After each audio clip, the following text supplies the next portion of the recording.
Hi there. I am Jennifer Elizabeth Masters, and I'm a soul sculptor. I help men and women overcome past trauma to be happy with their lives. And today I'm coming to you from Connecticut, and I'm staying at an Airbnb. It's quite chilly here in Connecticut, which brings me to the subject of cold hearts. And I'm here on a conference, and one of the things that has come up today was trust. And there was a while there that I did not trust anyone. I didn't trust myself. I second guessed myself, and there's still times from time to time that I question myself. But here's the thing about trust, is that if we've had our hearts broken and we've gone back into this place where we think that we made the wrong choice, picking someone that would hurt us, or negating our intuition, what happens is when we don't trust ourselves, we won't trust anyone else either. And that includes our intuition. We won't trust God, and we won't trust the others that we meet. So I'd just like to share a few little insights about trust and the things that I have discovered. So one of those things is that if we do not trust ourselves, we won't trust anyone else either. And that's pretty hard to take, actually.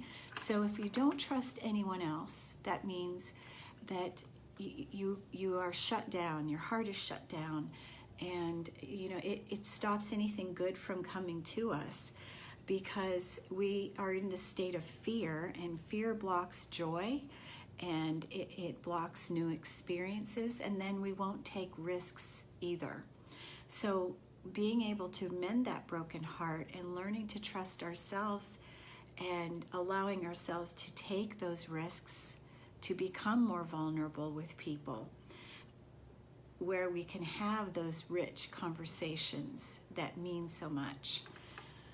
All right, so when we're protecting ourselves from being hurt, we feel that being vulnerable is dangerous, and we don't want to risk having our heart broken again, and so we have a tendency to say no when our heart really would like to say yes. We don't experience the wonders of life when our heart is shut down.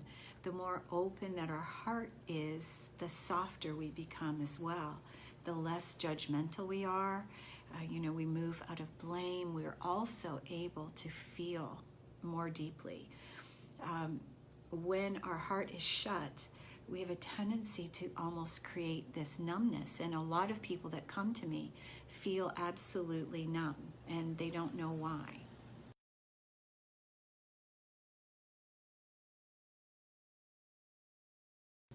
But what we're experiencing when we're in that place is just life from fear and ego. And then we're also going to end up creating drama in our lives. So, the fear blocks us, what our bodies are telling us. It blocks us from experiencing the wonders of life, and of course, allowing love in.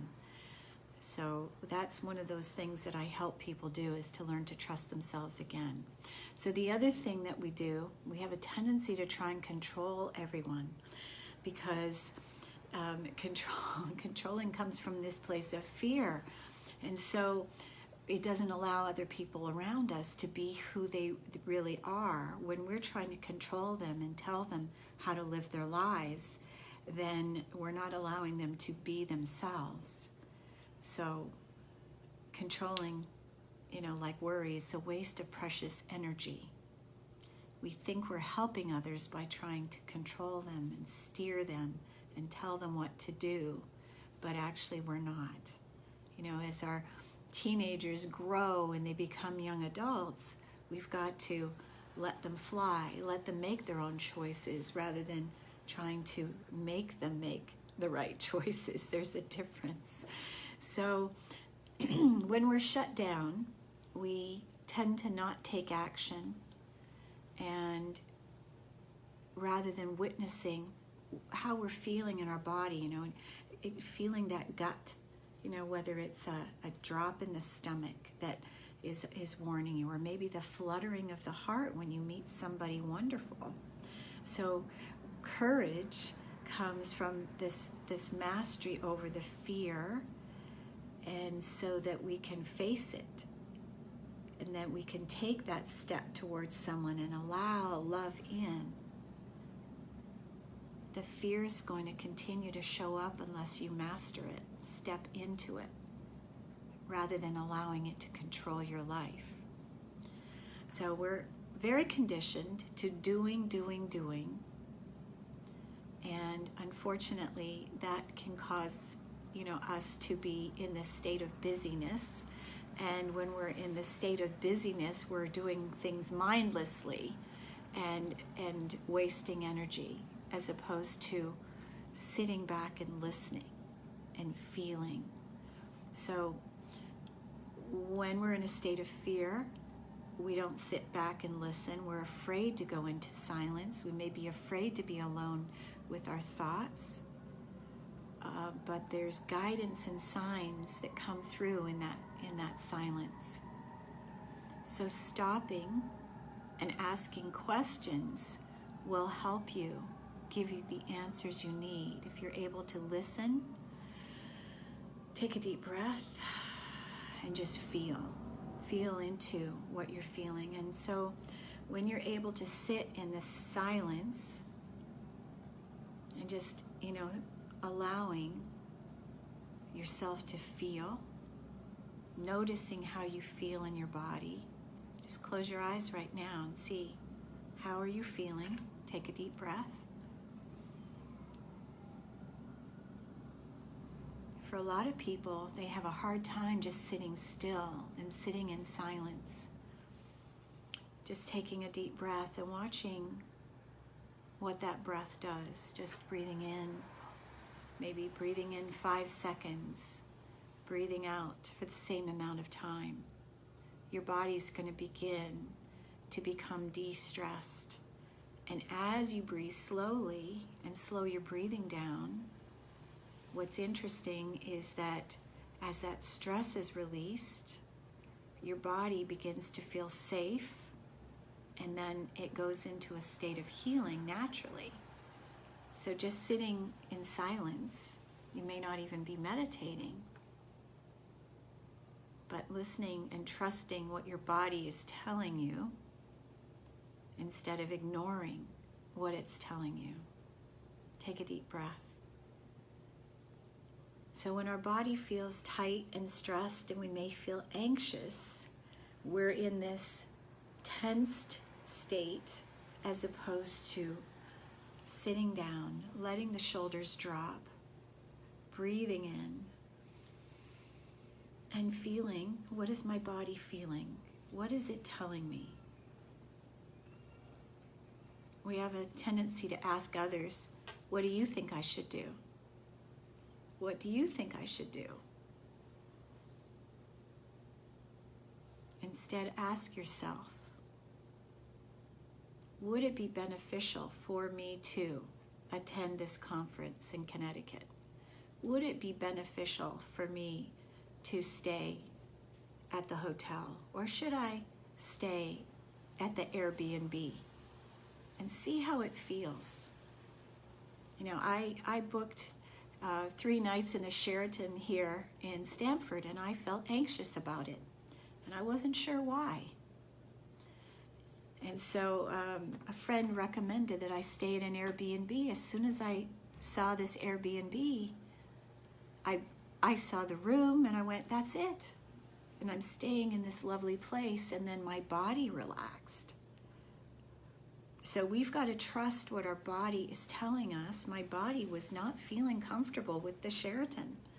$200 a night, that to me is a waste of money. I don't want to I'd rather spend my money traveling rather than in a hotel. And here I'm staying in this lovely B&B with a really nice lady who, like me, is a healer.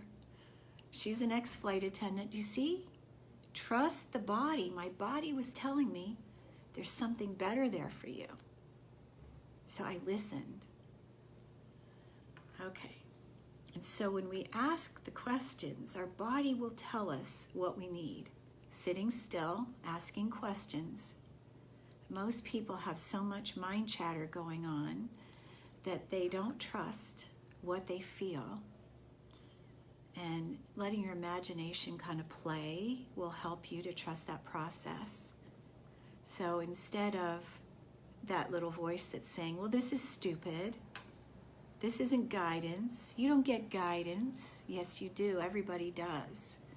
It's a matter of, do you listen to the guidance? You get it, but do you listen? Do you feel when your stomach drops if you say, I'm going to go to, let's say, I'm going to go out tonight and drive my car, and you feel that stomach drop and you do it anyway, but you have a car accident, or you get a speeding ticket, or you're not home for that phone call because you didn't trust your gut. I've got some really great guidance to tell you. So years ago, I got guidance to not let my babysitter drive my kids when I was leaving them. It was one of the last days of summer, and my stomach, every time my kids asked me to leave her the car, she was from Germany, and young girl, and she asked me could she have her friend come too, and I said yes, but I didn't feel comfortable. My stomach dropped again. When the kids asked if she could drive, my stomach dropped. I didn't listen. I didn't pay attention to my body. Now, how many years ago was that? Well, my kids are now in their late 30s. One's in their late 30s and one's mid 30s. So this was 20 years ago. I didn't listen. But you can bet you that after they had that accident, the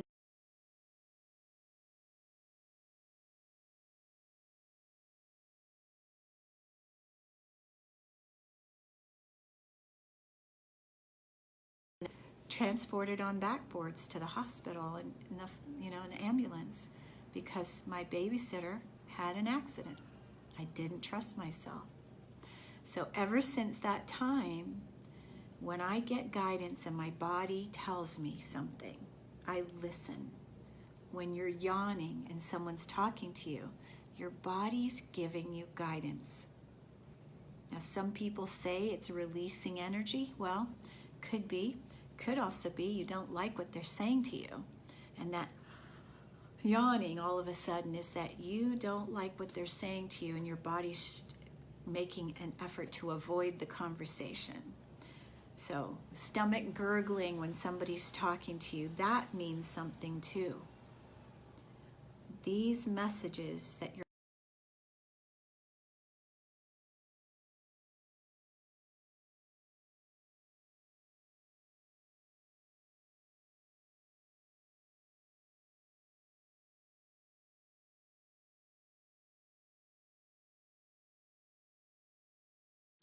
that is greatly reduced at 75% off on my website, jenniferelizabethmasters.com. I highly recommend you check it out. It's only going to be good. I think it's till the 31st of this month of January. $37 for this incredible package of my deepest self-love work. I hope you've enjoyed this. Remember, this body gives you messages, and when you trust yourself